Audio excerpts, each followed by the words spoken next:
Okay. They have like 10 years worth of data, and it's just not. It's what they call a grade 4 tumor. Very resistant and comes back.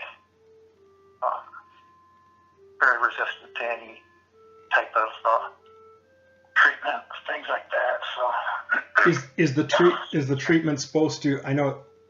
I guess I kind of understand the treatment's not going to cure it, but is it going to prolong your life and keep it more under control, or not even that? It's kind of a hopeful thing. They say that if you go through the treatment, it might.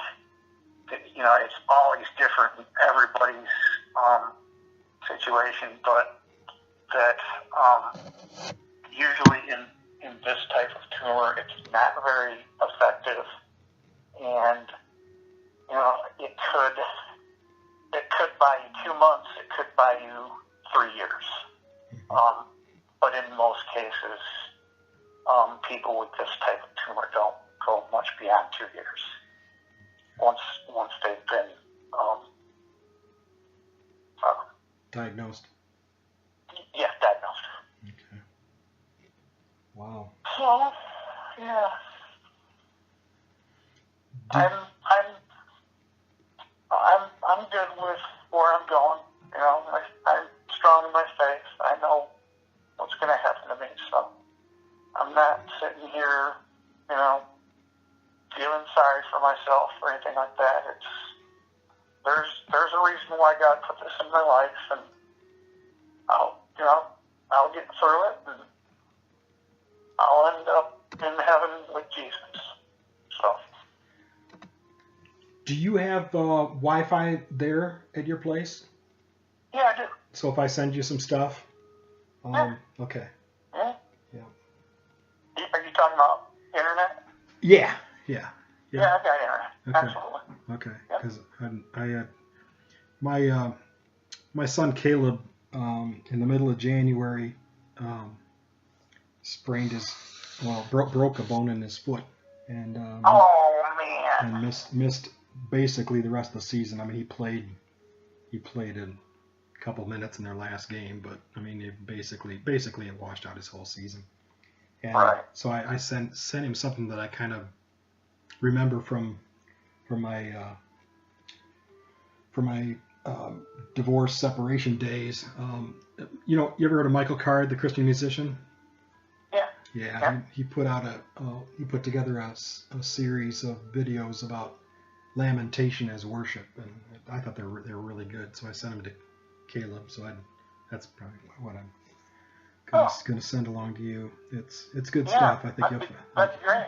Yeah. Because I mean, the Psalms are full of David crying out to the Lord, and about his situations, and I'm sure that you're going to have, and probably have had, lots of valleys and probably some ups and downs in your in your emotional state of, I mean, but I've had them, and I'm gonna have them.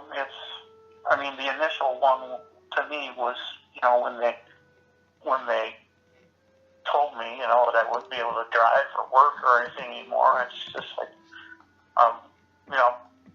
me, I've kind of always been an independent person. Everything's, I've always done everything for myself, and all of a sudden that rug just gets yanked out from underneath you, and you're like, wow, I'm totally dependent on everybody else for everything the rest of my life. And it's just this shot that comes over you, and you're like, wow, how am I going to deal with this? Every bill, every trip to the grocery store, everything that I have to do the rest of my life is going to be dependent on somebody else. So, yeah, it's daunting at times, but how much can you walk? I'm actually pretty good. I get out, and because the doctor said, you need to get your strength up before you start the chemo and the radiation and everything. So she said, kind of walk 20 minutes a day. So, I get my shoes and shirt on and everything, and, I'll walk down the bike path here for, 10 minutes and then 10 minutes back. And so, I can do physical things. I just, not too long, it's just, I get worn out quick. Okay. But a lot of that is still from post-surgery. I asked the doctor, I said, why? It seems like, I'm just not recovering from this. I'm so tired all the time. And she said, well, it's normal to be tired after surgery and, need to sleep a lot.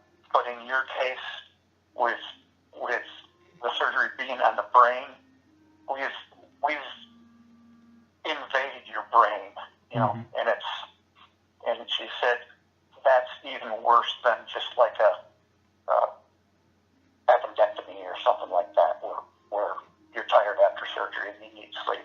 This is going to be to the extreme. So yeah, I've been sleeping a lot and just sleeping on and off and hungry. Mm-hmm. They said that's good, but I have an appetite. But they got me on stuff like, they got me on a steroid that keeps my brain from swelling, and got me on a couple other things that keeps me from having seizures. Not that I've had any, but physically, I get up, I take my own shower. I don't need hospice or anything yet, but, down the line it'll happen. It'll just be it'll be a gradual thing where I just deteriorate. Do you have a means of letting somebody know if you suddenly run into trouble? Yes. Okay. Yep. Okay. Yep.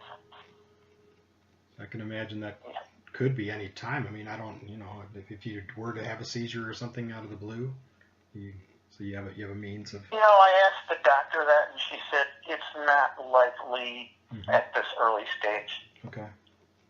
Something like that would happen way farther down the line. Okay. Because right now she said I'm in pretty good shape, but she didn't recommend having like hospice or anything come in for anything. So they feel confident that I'm good enough to be on my own. And I got, excuse me, I've got a lot of people, but Dan and Marva, my brother and sister-in-law lives in Spring right now. Oh, okay. And all right. So they stop by a couple times a day, and Okay. I've got other friends that they periodically stop in. So Okay. I'm certainly not alone, and I'm certainly not being not checked up on. So Okay, that's good. That's good. yeah. Yeah. So yeah, it was I don't know if my sister or anybody told Rick or what, but it was a really kind of a strange deal leading up to it. I don't know how much time you've got, but Yeah, no, I got plenty. About flu that everybody was getting. I don't know if it was over in Lansing, but everybody was getting the flu around here in Muskegon. So I went home, told the boss I'm going home. I just don't feel good. Got up the next morning, and usually I can get rid of the flu pretty good. I'll drink a little NyQuil and knocks it out. The next day I'm usually good to go. So I got up the next morning and went into work, and I was walking toward my desk in the back and hooked my arm on one of those rolling computer stations, with the CAD things on them, and I felt like a kind of stupid, That's not like me. Turned the corner, tripped over a skid with parts on it. I'm like, on, Mark. So I loaded up that skid that I needed to bring to a painter place, powder coat place. Got in the truck and drove to the place, which I drive to 10 times a day. You know, I know exactly where it is. I drove right by the driveway. Wow. Not very far, but drove right by. I'm like, wow, that's strange. So I drove back, I dropped the parts off, I drove back to work, and I told the girl that's kind of in charge of the place, I just said, you know, I'm still tired from yesterday. I don't think I got enough sleep after having the flu. She said, no, go home. Just go home and take care of yourself. So I went home and I thought, you know what, maybe I was just really tired. So I slept the rest of the afternoon, slept through the night, and woke up in the morning. When I woke up in the morning, I kind of turned and sat on the edge of my bed, and I thought to myself, you know, there's just something not right with me. There's something not right. So I got in my van and I drove to the emergency room, and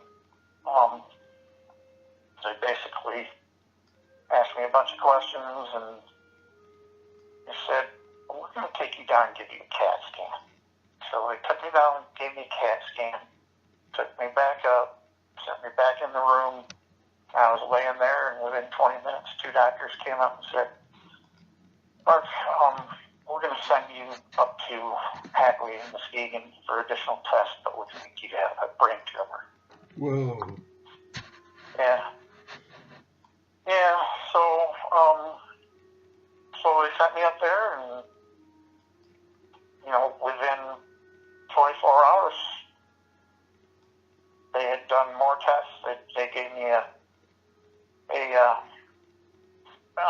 not CAT scan, what's the other one? MRI. Mm-hmm. MRI. And within 20 minutes of that, the neurosurgeon came in my room and said, we're gonna operate on you in the morning immediately. Said probably if you hadn't come in on this, you'd be dead in 2 weeks. But I said, no, okay, that's what you got to do. Wow. So they wheeled me in the next morning, and they took out a baseball-sized tumor out of my right side of my head. Wow. And, yeah, so the rest has kind of been history. I was in recovery for about 2 hours, and then I was in ICU for 5 days, and then sent me back up to a regular bed for another 3 days, and then I came home, and